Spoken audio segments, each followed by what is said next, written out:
20 seconds remaining. Barton yo-yoing outside. Malone's going to give him the go signal here now. 9 to shoot. Barton out to Jokic. Jokic falling away. Good!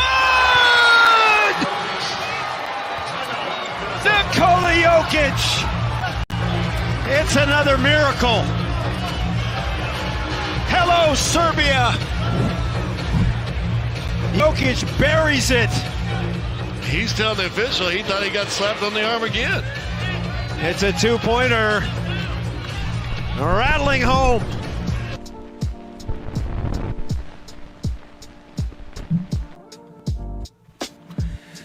Rattling home.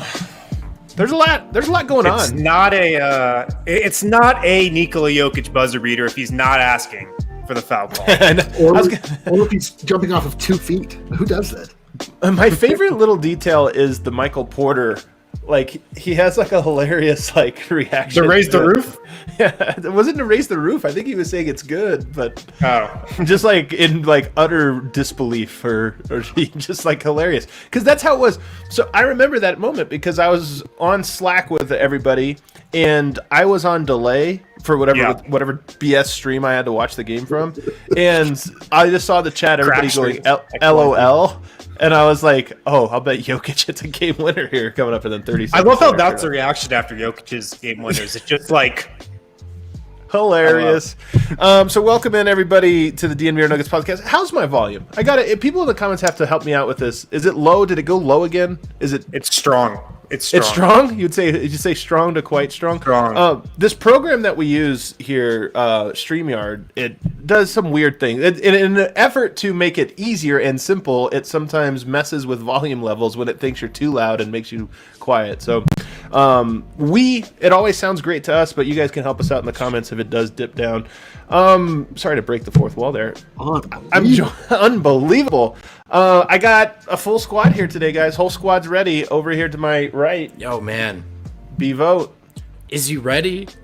Whole squad's ready. I haven't heard that. I forgot about. Oh, man. That is a nightmare that I don't miss. What? I know. There's little things, but they're not for us. That's the Eric always says that sometimes they're doing that for other people, and you just have to be like. There's also if you get to a game 3 times a year, all the pageantry is really cool. But if that's true. That's so true. If you go 40 to 50 times a year, you're like, yes, I'm ready. Yeah, that's Rocky from the rafters. People know what we're talking about. Like, if you don't go to a Nuggets game, the beginning of. Is you ready? We ready. 120 games in a row. They played Migos, or maybe it was just Quavo. Do we get "Is you ready?" Whole squad ready in an empty arena when it's just the press? Oh my god, we probably do. You're right. All right, down there, hat backwards, smiling and styling. It's Harrison Wind. What's up, guys? What's up, Harrison? I gave you an A+ lead in, and that's all you gave me. Okay. And then the oldest member of the quartet here, it's a D-line. You know him as Eric. So old. What a terrible lead in. Why is that? Seems like that was a backhanded compliment. Harrison gives you no energy back. Then you immediately go to an insult of me. What the F? I already used up all my material before my whole squad ready, dude. Come on. Whole squad ready. So, guys, today's show, we're going to talk about the dates and deadlines and just what we expect of this.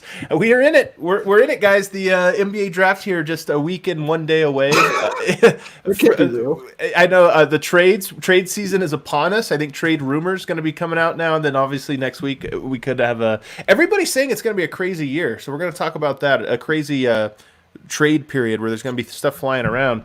We're also going to rank Tim Connelly's best drafts. I think this will be an interesting exercise from worst to best. And then we're going to talk about ESPN published an article where they projected what they think every player's value will be this offseason, what they expect to make. You might be surprised. We've heard some crazy numbers for guys like Jeremy Grant, Paul Millsap, and Torrey Craig and the like. So we're going to talk about what we have in the comments here. People already caping for Leiden. So we're going to talk about that. We're going to talk about what ESPN projects Jeremy Grant's going to be worth. But let's start here with the key deadlines, guys, because this is what came down the pipe yesterday. Both some of the key dates and just what the salary cap is going to look like. And let's start here. Trade season, still not official. But it looks like it'll either be Sunday or Monday that trade season will officially, the moratorium will be lifted and trades can start to be, discussed and agreed upon. It's not very far away. That's very, very, very close. And more to the point, I mean, this always happens that moratorium lifts a little bit before the draft, and that's why you get so much sort of scuttlebutt, and then things hit right as the window opens for you to make trades. Things start to come down, but it's going to happen this weekend, it looks like, or very, very early next week. Harrison, what do you expect of the next 5 days? I mean, if you listen to some of the national pods, Brian Windhorst, Adrian Wojnarowski, guys that are as plugged in as anyone, they're talking about how most teams have already talked to everyone. This is why it's always dumb, but it sounds like there's a lot that's already been discussed. What's your expectation here for the next week? My expectation is it's going to be wild, and I'm with all those guys. I think everything's already been agreed upon. Just like when the free agent, quote unquote, negotiation period opens, I expect a ton of signings to happen right away. I think there's going to be a lot of stuff that just nobody's talked about. Like we talk about the Drew Holiday trade. We talk about, some other popular trades out there. There are going to be some deals that I guarantee you, blow our brains out because we just haven't even thought about them once over the last 6 months. Yeah. Well, why is this the prevalent sort of thought here, prevailing sort of narrative that there's going to be a lot of movement? To me, this seems like a season where I don't know, maybe teams would take less risks. If I wonder if this might have more of an asterisk on it than the last season. But it seems to me like a lot of people are expecting movement. It's kind of a tough question. I don't know if anyone has an answer to this, but why is that? No. Well, there is some people have discussed this very thing, and one of them is that this isn't a very strong free agent class. So a lot of and on top of that, maybe teams that have various incentives with their salary cap and how things, where they have to go from here. So the best way for most teams, it's not always the case, but the best way for most teams who are contending to get better is through trades this year, not through free agency. Usually there's some combination of it, but this year it looks like the trade market's super high. Drew Holiday, maybe Bradley Beal, who knows? Probably not a Giannis, but there's other big names out there. Chris Paul, those guys lead sort of the players who can make the biggest impact. Whereas your free agents, not a lot of intrigue there. I really think also we talked about this before a little bit. The idea that teams would be more likely to move players versus try to sign free agents for big money when so much of just the world's economy is in flux like it's never been before. So, a way to acquire a player with an absolute value versus having to try and, coax somebody to come to your this team. Weird cap. Yeah. Right. So it's I have this. Let's just move in a fantasy football world where you're how do I make my team better? You kind of look at how can we just kind of move some pieces that might make sense for both sides more so than trying to spend a bunch of cash. I honestly think that's it. And also, because of how hectic things are going to come down, I mean, we could talk about it now. The draft is obviously on the 18th. We're going to be going live right here from our YouTube channel. You're going to want to watch from YouTube because it's going to be a 4-hour show. I don't know if people know this. Let me give this little note. This podcast is also on YouTube. It's also on Periscope. But on YouTube, if you have a smart TV, this is such an old man. I don't know if people know this because everybody young south of 30 knows this show. That's how they're watching right now. Yeah. No. Only 10% of our YouTube viewers. This is how I get into the data. Only watch it on their TV. Most people on their laptop. But if you have a smart TV, you can just go to YouTube and you can pull it up. So on draft night, I highly recommend you get your TV going with the DNVR Nuggets draft because every pick we're going to be discussing it from a Denver Nuggets lens, right? You hop on ESPN and they're just going to be like, "What does this mean for LeBron James?" We're going to be talking about which teams are getting better. How does this affect the Nuggets? Who's left? We're going to have tons of guests on, but I say all that's to say, pull it up on your TV so you can see it. But the draft is going to be on the 18th. That's next Wednesday. And then free agency is 2 days after that. Less than 2 days after that. On the 20th at 4 o'clock Eastern is when free agency begins. So imagine, put yourself, for a moment into Calvin Booth and Tim Connelly's shoes. Those guys are probably not going to sleep. They're going to go to bed one time in between the draft and free agency, and then things are just going to be absolutely hectic. So I think that's part of it too, Vote, is the fact that these three things all happen over the course of 5 days. I think that the trade pieces are going to be the first dominoes in the moment. You guys just have to be aggressive. If you sit on your, you sit for 6 days, you might miss out on all of it for the draft, free agency, and trade deadlines. Man, I do think, guys. Don't I blink. do think when we get to the draft, that's where we're going to see just a ton of trades take place because if you think about it, these teams have been sitting in the same exact position for the last 6 months, just thinking up trades, thinking up draft scenarios and stuff. Their minds are probably just melted by now, just kind of going over the same numbers, the same guys that are available, the same potential trades. But in the draft is kind of it's kind of like the last time that you can make those deals. It's like the grand finale. So that's when I expect a lot of the trades to get done, like the Drew Holiday trade. If he's gonna get traded, I bet it's. I agree. I bet it's on draft. We're gonna do all this prep work for a draft night trade, baby. Well, the thing is too, the opening free agency is one of the greatest days that exists on Twitter. It's and just bombs hit right and left. We're gonna get draft crazy Twitter bombs, and we're gonna get free agent Twitter bombs. It's gonna be Twitter is going to be the greatest thing that ever happened to anybody over these coming days. I can't wait. No, so the question here is, can teams start trading on draft night or during free agency? They can start. This is what I'm saying. They can start trading earlier. We don't know the date yet. I think it'll probably come down today, but it'll either be Sunday or Monday that teams can start to make these trades. So it'll go trades open up, the draft 2 days later, free agency 2 days later after that. So all of this stuff is going to be really, really condensed. I think what happened if we go back to the Tyler Lydon draft, and we've talked to enough people to kind of get a sense for how this happened. There's a reason I'm bringing this up. But if we go back to that, something happened that threw a wrench into the entire process. You kind of go through, I know as a staff, they go through mock drafts with each other, and it's okay, let's prepare for this scenario that throws everything off. And I think what happened in that draft was a wrench got thrown into the equation that was not part of their hundreds of scenarios that they projected. Something crazy happened. They end up getting a split decision and going and kind of not having their ducks in a row. This year, I think, because it seems like you can't get consensus on who the second or third pick is, let alone the 22nd pick, I think that there are going to be a lot of variables. We've all talked about a scale of 1 to 10. You guys can go ahead and give me this real quickly. Scale of 1 to 10. How surprised would you be if the Nuggets move up in the draft? 5, 6. I'll be surprised if they do it, just because they haven't really done it before. Okay. They're a team, I think, who scouts the draft well enough and is confident in their scouting enough that they always believe there's going to be a player that they like that's there when they select. So I just think, by nature, they usually find a player that they're happy with where they're picking. As much as I agree, what I'm saying is, would you be like, oh, wow, I didn't think they'd do that? Or would you be like, holy crap? I would, for me, that would be a 10, dude. I can't ever imagine them moving forward. They love playing that game of getting 2 for 1. They love it.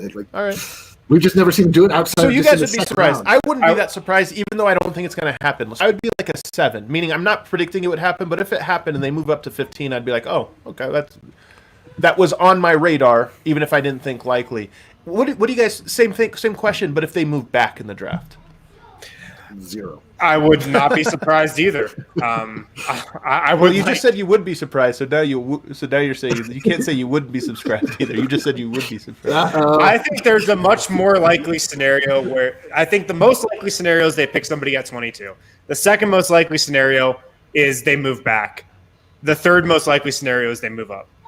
What about That's how I trading would. No, I would say trading trade. now altogether? And that was what I was going going to to say. Well, I tried to do something here to illustrate something same. to our audience, and Harrison made We'll do it really too live. detailed for it here. But what I'm saying is, this is a draft where I think all 4 scenarios, trade, up, back, stay, are all on the table. And as the one thing I will say, though, is I think that there are enough good players that Denver will almost certainly have at least one person they like at 22.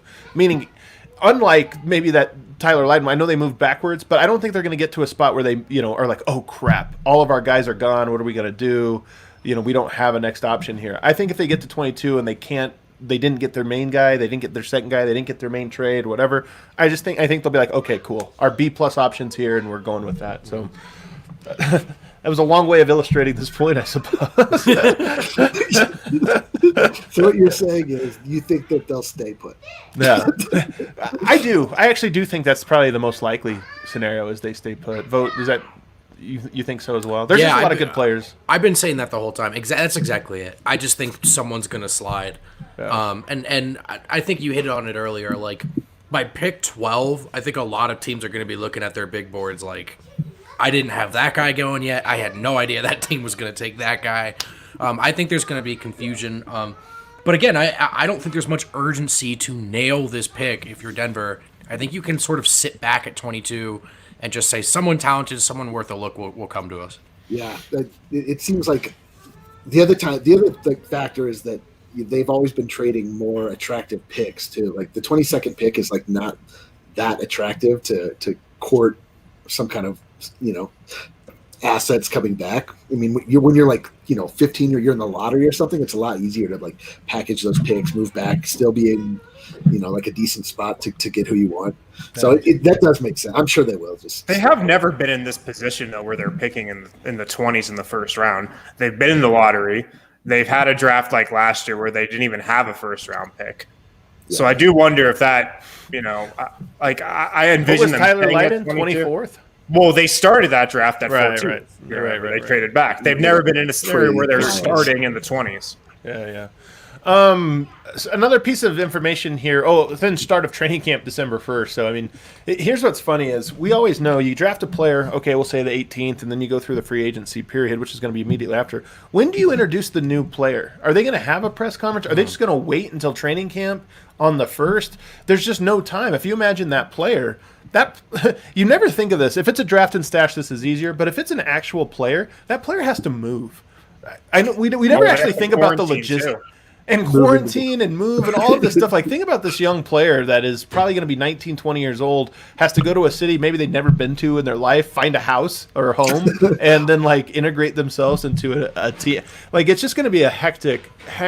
I hope they move them into that penthouse at the top of the Pepsi or the ball arena. And then people like us ask you questions. Like, have you ever been to Denver before? Do you like altitude? Yeah. Are you going to love Colorado? Yeah. Was it MPJ who was like, yeah, like I really like it here, and then a week later it was like, no, I've never been here before. That's what I would say. Well, Jamal Murray famously said, like, I just know it's really cloudy or something like that. It's like, no, that's not accurate. Yeah. You know nothing, Jamal. Nothing. The other piece of this, so there's two things here. The salary cap and luxury tax are going to stay the same as this 2020 season, which I think everybody expected. This is sort of like the opposite of cap smoothing because things going down, and rather than the NBA be like, all right, this year all the books are effed and everybody that tried to plan is effed. Instead, they're going to be like, okay, over the next several years, we're going to try to like make up for lost revenues slowly. And then here's the interesting thing, though, and I think this actually does pertain to the Nuggets, although it pertains more to teams competing with the Denver Nuggets. The luxury tax bill will be reduced by an equal percentage that the BRI, basketball-related income, is reduced. Meaning, here's what this means. If you have a luxury tax bill, and it's $100 million, nobody has that bill, but let's just say, for easy math purposes, $100 million. And the income that the NBA ends up making this season is 30% less. Your tax bill, rather than be $100 million, will be $70 million, because they're saying, well, we're not going to make you pay a full tax if what we made was less than what we projected. I think this is really smart, and I think this is actually fair if you just look at like, okay, that makes sense. Yeah. Now the question becomes, are the Nuggets more likely maybe to go into the tax Hopefully. this year because, like, oh, hey, it's probably not going to cost you like it normally would in a typical year. This is going to be a little bit of a lighter tax. But more to the point, there's one team in the Western Conference kind of lingering that's significantly over the luxury tax, which is the Golden State Warriors. They have a ton of money, and they've gone way over into the tax. Now they're in a position where it's like, hey, everybody was looking at the Warriors thinking, well, now you don't have an arena, and maybe your team's not that good. Now you look at it and go, genius. They went over the tax by a lot, and they're probably not going to be penalized for it nearly as much. Maybe that allows them some flexibility. Harrison, what do you make of that specific development for the Nuggets and other teams? Yeah, I mean, for the Nuggets, I've always thought that if they really deep down believed that a certain move was going to push them over the top and push them into prime championship contention, and it took them over the tax, they'd be willing to pay it. I just always believe that. I don't think that move has been out there for the last couple of years. It could be out there this year, but if kind of push came to shove and like it was that A+ move that was really going to do it, I think they'd be willing to pay the tax. But I don't know, man. I honestly just don't really see a lot of teams paying the tax this year, even if it is slightly decreased, just with the economic uncertainty. Can I disagree for a second? And I don't know. I don't know this, but I do feel like this is the type of thing you hear. It's the default position, like, well, it's uncertain, this or that. You know who's making a lot of money this year? Billionaires. Yeah. Like this is the thing, is you're right that there are, and there are some. Like, I mean, we also know for like Tillman Fertitta is not doing very well right now. Mickey Harrison has a very uncertain future, but there's other guys that are making a lot of money. We just saw a Utah Jazz team that sold. I think this default position of, you know what, we're all struggling right now. Not all of us. Some people are doing great. Like, some people are really making tens of billions of dollars this year.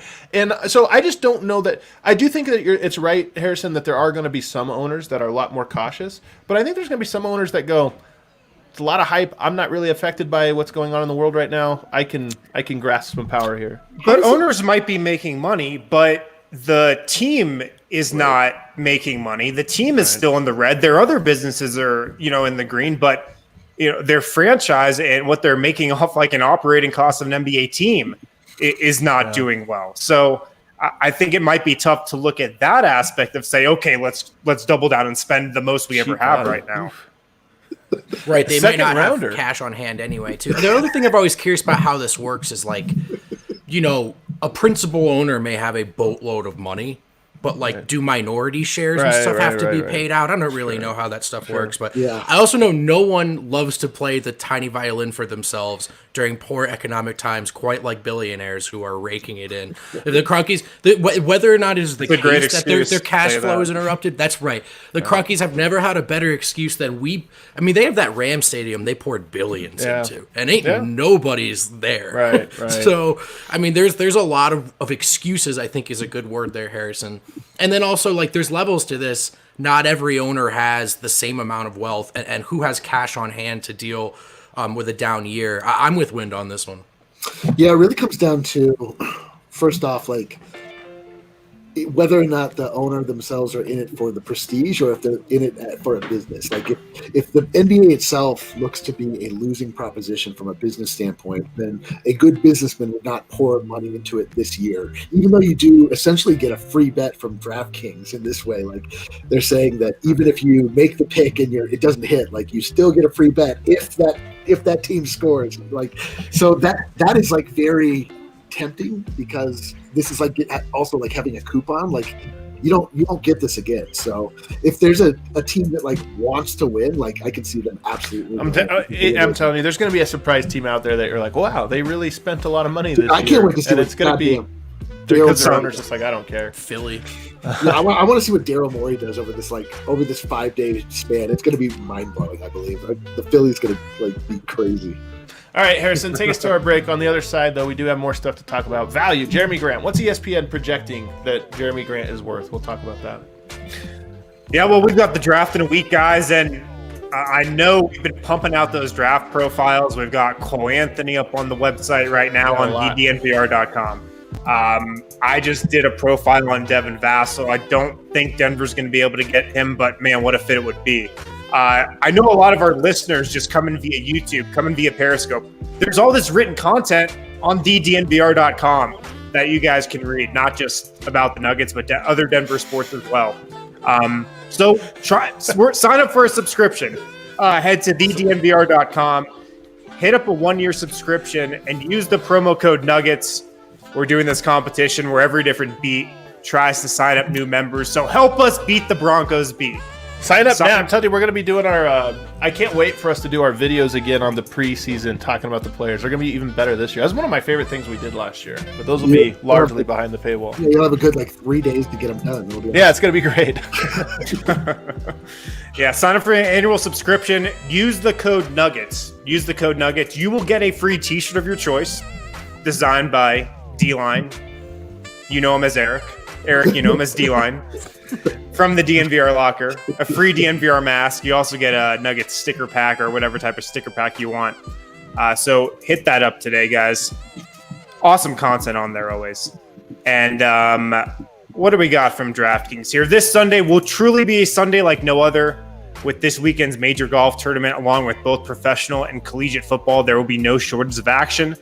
DraftKings Sportsbook, America's top-rated sportsbook app, wants to put you in the center of the action with so many different ways to make it rain. To celebrate Sunday's action, DraftKings is ensuring all new users are covered up to $100. That's right, you bet. DraftKings covers with risk-free Sunday betting on all of Sunday's actions. Tons of action this week: golf, football, tons of different sports around the world to bet on. So make sure to download the top-rated DraftKings Sportsbook app now and use promo code DNVR when you sign up to get this can't-miss offer. DraftKings Sportsbook is insuring your Sunday bets up to $100. That's right, you bet, and DraftKings covers you up to $100 when you use promo code DNVR during sign-up for a limited time only at DraftKings Sportsbook. Must be 21 or older, Colorado only. Risk-free coverage paid out in site credits. Restrictions apply. See DraftKings.com/sportsbook for details. Gambling problem? Call 1-800-522-4700. Struggling. I'm actually positive on my DraftKings bets, but I'm 4 of my last 19. But all my big wins have come through, so thank God. Not a good gambler, me. Turns out. You're muted, Eric. What did you do? Do we never play that song long enough to where it gets into that weird like? Have you never noticed it? Oh, it's like so great. Dude, you got. I'm gonna send you a video of them recording this live. It's so cool to watch them record. It's really really cool. Did Tommy Heinsohn die? R.I.P. Did he really? Yeah, oh no. Oh, there you go. That's too bad. I got a good question on here from Nicholas here. What is the schedule released in a normal year this year? I think the schedule almost always comes the second week of August. So a good month and a half before Media Day. But, of course, because it's this year, it's going to be absolutely insane because that's another thing that's going to probably happen between now and training camp. So we're going to be bombarded with news. And we always sit here and try to plan our show. We spend maybe an hour or 2 hours per day just trying to think about what we want to do for our show. We're about to enter the time where we're like, what do we have to cut out? What important news? We can't talk about the schedule till next week. That's why we had to get all those fantasy drafts out of our system. Because it's time to get serious here. time to buckle down. All right, so let's shift gears here. So I expect, Nicholas, that will probably come through here the next couple weeks along with everything else because I don't know if, the first week of training camp, you're not really ramping up towards the season and what your schedule is, but you can't let this linger to like December 18th. They don't know who they're playing yet, so it'll be coming up before too long. I want to get in. ESPN had an article. Let me see. Bobby Marks was penned this one where he talked about a estimate, what he estimates, and he's a knowledgeable guy. He knows what he's talking about. He estimates what Jeremy Grant's trade free agency value will be.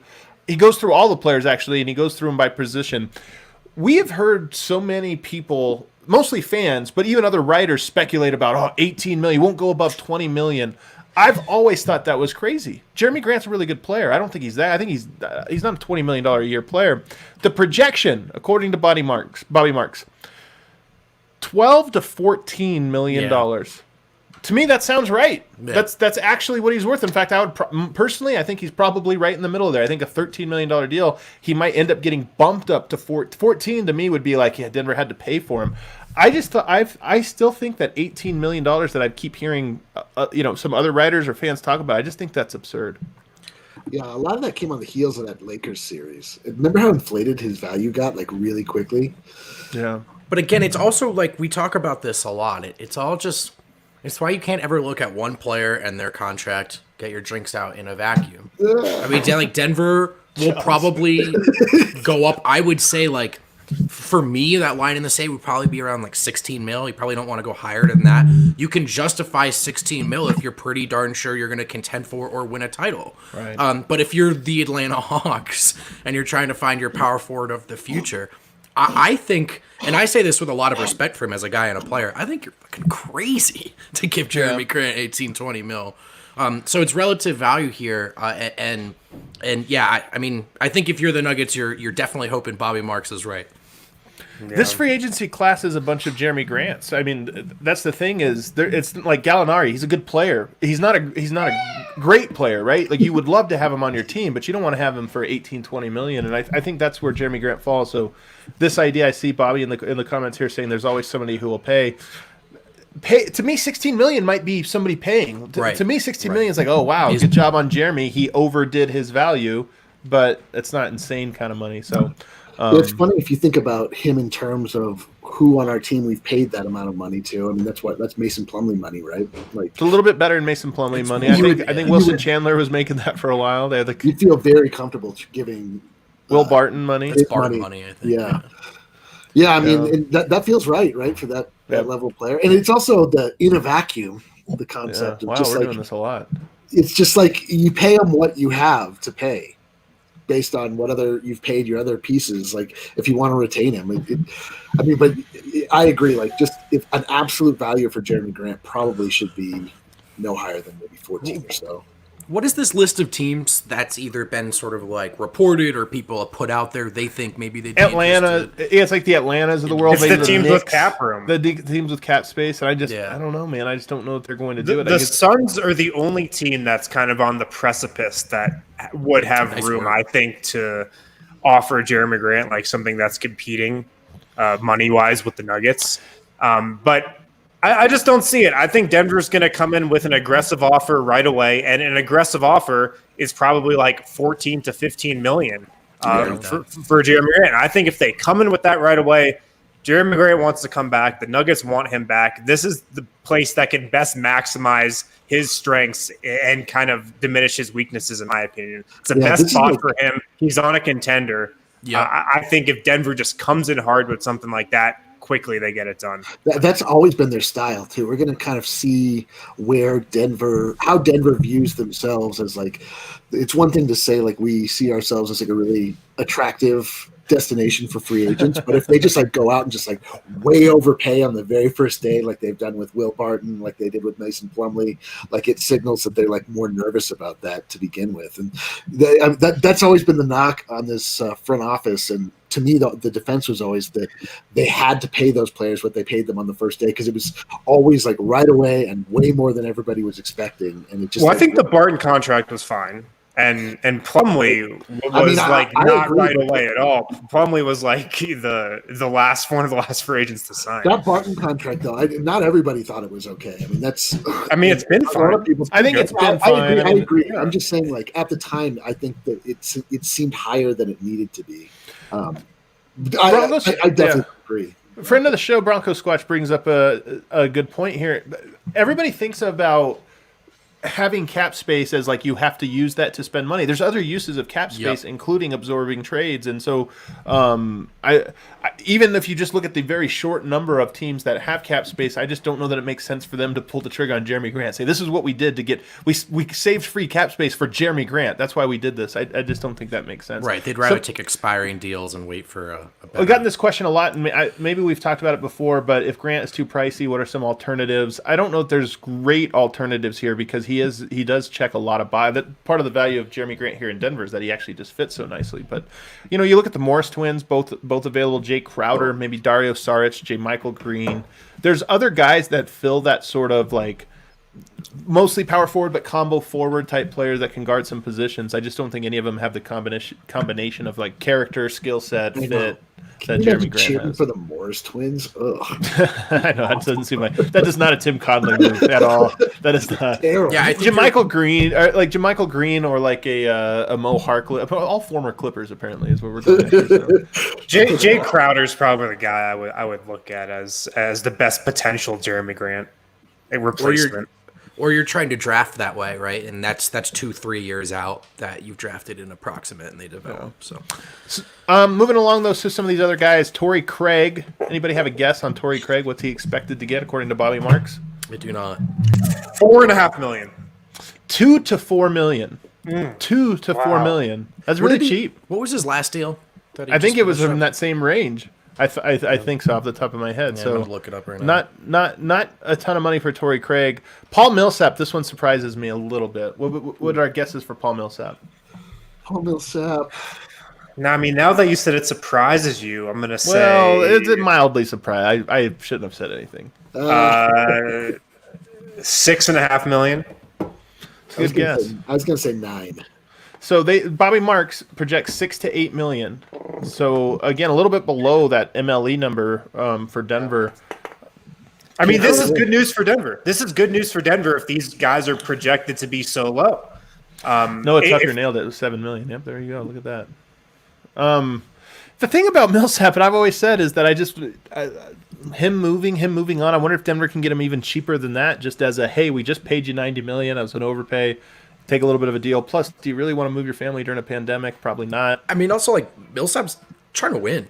That's what's left in his career, man. And going and starting somewhere else, like starting over, versus sticking around in a situation that you very well could mess around and get it done. I think there's 1,000 incentives. Yeah, I would be pretty shocked if he was on a different team next season. Mason Plumlee. 5. The minimum. No, I would say 7. He was 6 to 8 million.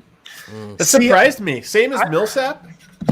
I just don't see that because there's so many backup big men out there. Well, that's what's so funny is he actually came in 1, 2, 3, 4, 5, 6, 7, 8, 9 guys ahead of him. I guess he's tied with Whiteside, Favors, and Baines. But and I said minimum not because I don't think Mason Plumlee is a good player. Like I think if Mason Plumlee is not on the Nuggets next season, we'll probably more people will realize how valuable he was to Denver when he was here. But I just think that the market is set up in a way where those guys could really get squeezed. No. Yeah, I mean, I think that number certainly to me has Mason Plumlee going somewhere else, which I think he probably is anyway. But a couple names that I've heard thrown around by Nuggets fans: Tristan Thompson, 8 to 10 million projected. Now he would in Denver be the backup center / power forward who could play alongside Jokic. I think that would probably be his role, so he would fill a little bit of that double niche. Here's the thing, guys. Tristan Thompson, I'd be shocked if he wasn't a Laker. I just would be completely astonished. We don't need that Kardashian vibe. I know, that's so true. Yeah. It seems like the latest news or gossip around there about Tristan Thompson is just setting up his LA signing nicely. It's leading because I would love him in Denver. Yeah. I think it'd be a great type of player to add on a right deal, right role. He's gonna pull a full Rondo and just be like so bad during the regular season, because he a terrible and they're just dominant in the postseason somehow. Screw Rondo. It's so dumb. Serge Ibaka, another person I've heard, 10 to 12 million. Which is surprising because I've seen other projections that had Serge Ibaka way below that number, but 10 to 12 million apparently he still has some. I don't see him getting away from Toronto. No, he feels like Toronto feels like the right place for Serge Ibaka. I think Serge benefits from this free agency class. I think it's an underwhelming one, and he's going to be a type of role player that a lot of teams say, "Hey, that's a needle mover in free agency, and we'll overpay a little bit for a guy like that." I've seen fans talk about Aaron Baines, 6 to 8 million. Again, these are all Bobby Marks' projections. Christian Wood's another name that I've seen thrown around. Nuggets fans. A lot of Christian Wood talk in the last. He's very intriguing. Wait, Christian Wood's only 6 to 8 million? Yeah, no. Christian Wood 10 to 12 million. Oh, okay. So above. Is there another player you guys are curious about? Does he have Gallo and or Bertans? He does. Bertans 12 to 14 million. And then Gallinari, I did see him. Where did I see him? Is he in the power forward list? What about Marc Gasol? How come I can't? Marc Gasol was, let's see. Plumlee range? Yeah, exactly. 4 to 6 million actually for Marc Gasol. Man, go sign Marc Gasol. Nerlens Noel 4 to 6 million. So, what about Justin Holiday? Justin Holiday, I did look him up. He was one. So he was at where did he fall to? Where is he at? 4 to 6 million. Yeah, you really easily get him under in that MLE or below. So some interesting names there. So anyway, let's take another break here. On the final side, we're gonna have a little bit of fun. Look at Tim Connelly's draft record to help prepare us for what we expect for this draft. Going through this list, guys, not gonna lie, some really great ones, some not so great ones. I'm very excited to talk about the Tyler Lydon trade. That should be fun. The TLT, baby. Yeah. Let's do it. Let's talk about it. I'm ready to mitigate. Let's do it. Yeah. Time and time again, guys, the one thing that will protect you against economic downturns is an education, allowing you to adapt into varying careers. Go and build your toolbox at MSU Denver Online. I've talked about MSU Denver Online for a while now. I took a class there this last summer. They've been doing the online education thing forever, so they've totally mastered giving students an awesome college education online. Teachers are used to teaching online, so they know how to give you the relevant information, keep classes engaging. So check out their entire course list, msudenver.edu/online. It's awesome if you're a first-time freshman, if you're trying to balance a job and getting a college education. MSU Denver Online is super affordable as well. So it's a great option for every type of student. No matter where you are in life, MSU Denver Online is good. Also, guys, make sure to subscribe, download, and check out the DNVR Rugby podcast hosted by Colton Strickler. Also, check out his written content on thednvr.com. Another thing you get with a DNVR membership, DNVR Rugby coverage. He has awesome guests on the podcast. Also, if you just don't really know anything about rugby, it's an awesome podcast to listen to. Learn a little bit about the game, learn the X's and O's. He has really cool guests on there too. So download the DNVR Rugby podcast wherever you get your podcasts from. All right, good. I love when I get the shout outs for the good tune. The homie Miroslav, he's so good. This tune is so washed. This tune is something you buy loafers to. Oh man, what happened to Eric? Man, that's crazy. Disappeared off the stream there. Is it the sun? The sun is back, so we have Unabomber vote over here. Unabomber vote. That's good. He looks like the sketch of the not the actual Unabomber, but the sketch of the Unabomber. Can we gonna add that to my LinkedIn. I want to put together like a GoFundMe. I want to buy Brendan Vogt a piece of cardboard. We're trying to raise 45 cents. Yeah. We should put together a GoFundMe. I'm down. Go fund Brendan's curtains. Yeah, don't trash talk Adam's music or you get cut. You get out of here. All right, guys, this is gonna be fun. I'm actually really looking forward to this. So, what are we doing? We're talking about Tim Connelly's best draft. Oh, that's right. Yeah. And actually, I made the ranking. You guys just have to sit here and agree or disagree with me. Yep. So he has now had 6 drafts by my count. Oh wait, no, 2019. I have to slot 2019 in there. What happened in 2019? Oh yeah, he got Bull and nobody else, right? Maybe his best draft. It was just Bull. Where did Vlatko come in at? Was it? Vlatko was 2017 with Monte. Okay, that's right. Let me put him in here because I didn't have him on the list. They had no pick, and they turned it into Bull. It was the greatest move of all time. Man, I'm not gonna lie. This was kind of a great draft, but where can I put it? Gosh dang it, this is tough. 2019. All right. Okay, so he has had 1, 2, 3, 4, 5, 6, 7. This will be his 8th draft coming up. The worst one. And it's actually not even on my ranking because I put a little asterisk by it because he was hired a week before the draft and then had to go in and he had a very strict rule: trade the pick, don't draft anyone. So the worst draft wasn't his fault, but 2013 only move was trading Rudy Gobert, pretty good player, for cash, which is the last time. Fun fact: last time a first-round draft pick has been traded for cash. Was the Denver Nuggets. Can I be honest? I would rather that Stan Kroenke has cash than have. So what you're saying is Utah paid hard cash to get waxed in the first round of the playoffs. Can I say something about 2013? Just going back and looking back at who else was drafted here in the first round. After the 27th pick, I see a grand total of 2 players who are still in the league. Really? After that Rudy Gobert pick. Who are they? Alan Crabb, who was taken 31st, and I think he's just barely hanging on. Yeah. First team all get those checks, Alan Crabb. He got a good one. Yeah, I think his career ended when he signed the big contract in 2017. And I think the only other NBA player left here is Mike Muscala.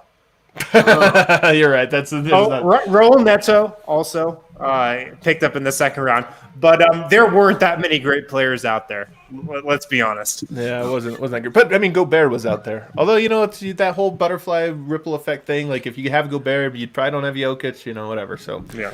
it's worked out. It's worked out as evidenced by this just recent playoffs. All right, so let's throw that one out anyway because it's just a little bit weird. The next worst draft was maybe the single draft I was most excited about in the moment. 2015, the Nuggets draft Emmanuel Mudiay. They also get Nikola Radicevic. Radicevic turned out to... I actually really liked him. He just so clearly wasn't... Too. Yeah. No, I was never a believer, but when we saw him in Summer League, it's like, man, this guy can do all the things you need to at a slow pace. Like he was slow for Summer League. Like he was outclassed in Summer League athletically, but he could make the right reads. He's just too slow. Terrible draft, man, in hindsight. But at the Mudiay, I was so excited. Mudiay to me still was the new day. That was like I thought that was the start of this era. It turns out it wasn't, but I thought it was. I mean, Mudiay was not a bad pick at the time. No one clowned Denver for it. No. It seemed like the right slot for he slid a little bit on draft day. But he was talented enough that if you were, was it 7, right? They were at 7 again for that. Yep. That it felt like a cheap flyer. So it was just more about the hope to reality ratio from that point forward. I used to during that era. That was prime ESPN draft lottery simulator player here in Denver. Every day would be like, oh baby, today we're gonna get the number 1 pick, and we'd always just end up with our own pick. And Mudiay was slotted to be, I think, in the top 3 or at least at minimum top 5. So when he slid all the way to 7, I was like, yes, the guy. Let's go, baby. Let's go. Yeah, this is the moment where Nug Life dies. Totally. And it was like, he looked cool. He did look cool, man. He had a very cool look. He had a cool backstory. He had all the pieces other than the basketball. You know what's funny to think about Mudiay is, and this is how we've always talked about how the draft, we all suspend belief for whatever reason. This is why we personally don't like the draft so much, Eric, because we end up talking about all these guys. They turn out to be just nobodies, and they're like, well, like Justin Patton. We talked about all these intangibles. We had to talk about Justin Patton's intangible, not just his skill set, but his intangibles, which turned out to not matter. He's got a winning smile. It's going to help him. He's got a winning smile. I hear he's very punctual. He's always on time. He's got a kid, so he's a family man playing for the right motivations. We did that last week. Oh yeah, he did he had some good summer league moments. So here's the funny thing about how we talked about Mudiay, because we talked about Mudiay as a player that had superstar potential, right? And it's kind of funny to think, because now that his career has unfolded, I'm thinking, what was the avenue? What was the skill set that gave him superstar potential? He never had a jumper. It was never like, oh, this guy can just really fill it up. He had size. That was his test. And it was, you know what it was? It was just passing everybody. That was the big thing. Passing, yeah. He was strong. He had played against adults already. All that shit we talk ourselves into. Totally. So anyway, that's the worst one. We don't have to linger on it. But here's what's encouraging. Linger. 2 of the worst ones were 2013, 2015. Lots of evidence that Tim Connelly has only gotten better at the draft. So then we go to 2019 is my next one. And this one actually is very fluid. They got Bull, and they got him. They basically purchased, the ability to draft him in the second round. This could end up being number 1. If Bull becomes a franchise piece that Denver got in the second round, it might be the number 1 draft. Yeah, I guess you got Jokic, the 2014 one. I don't want to spoil this. It's going to be tough to beat. But this could end up being a fantastic one, and it's this low. I think this is a good sign. Wait, do you have this before the Mitchell year? Yes. What? We'll have to hold on. Again, Bull at the very moment. I know why. I know the rationale. I can argue. Yeah, but it's true. Bull is this is a stock that can appreciate quite nicely in the future. Yes. But as it stands right now, the returns you can't quite take them to the bank. What did they do? Did they give the cash they got from Rudy Gobert up in the second round? Yeah. Who cares? They walked away with Bull. We traded. Yeah, we didn't give Utah Gobert for cash. We traded Utah Bull for Rudy Gobert. Yeah, that's the way I look at it. As far as I'm concerned, they won the trade. So Bull definitely can carry this one higher, but The next draft to me is the famed 2017 draft. Now, what do we have here? You got Vlatko Čančar. Okay, he's pretty jacked. hell yeah. He's Jokic's buddy. You got Tyler Lydon, completely gone. Like I don't. Let's just all admit that was the single worst pick of the entire. Like a guy like that, like he can't even shoot. Like I know. No, the worst was Tyler Lydon's refusal to shoot. Like he was. Remember in summer league when he was just wide open. He could shoot. He just wouldn't. Absolutely shoot. The It was weirdest actually thing a ever. really interesting case study to be that close. Like confidence is a massive factor for a lot of these fringe guys, and he went from somehow being like attached to like to Mitchell and Murray and stuff, right? Like shouldn't probably have even been a first round pick. Then he gets injured. So that poor dude is just trying so hard not to miss a shot. And it's like, look, I don't think Tyler Lydon was ever really like an NBA player, but there's a world in which he keeps himself above water if he's confident. And to watch it sort of fall out from under him was tough. Yeah, should he be like Frank Kaminsky at bare minimum? Like No, Frank's bigger, way bigger. GB. Frank's 7-footer, man. Like Lydon was really. Could just Could Tyler Lydon have been Kyle Kuzma? Yes. I'm dead serious, by the way. So no, I can't take this. Anyway, Tyler Lydon wasn't good. They drafted him. serious. The other thing, Eric and I were texting about this last night. As much as we like Poku and we like Pokuševski, I think he solidifies the fact that the Nuggets can't be cool if they get him. Like I love him and it doesn't matter, and they could be the nerd squad that just beats everyone, and that's even more frustrating to other teams. But he has the Tyler Lydon-itis, and that he just looks like he sucks. Like if you just took a picture of him, and that's tough. I hate to burst your bubble about the Nuggets ever being cool, man. But Yeah. It's because their best player is like a peak. their current coolest player is an anti-vaxxer. So.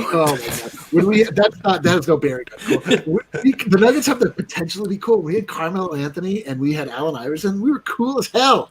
That's true. It's true, actually. Now we're not. That's true. Now we're so. I was saying like I want like an FU player. Jamal Murray's super cool though. I'm not gonna lie. That's true. Guys. Yeah, Jamal Murray is was like just trying to get he that really joke makes off, up for all. but But here's why 2017 is not as low as maybe people would think. They got Monte Morris in that draft, and I know if they would have drafted Monte Morris at 23 or 24 or whatever, and Tyler Lydon in the second round, people would have been like, "That's a great draft." You got a late first round. In the late first round, you got Monte Morris, who's this incredible backup point guard.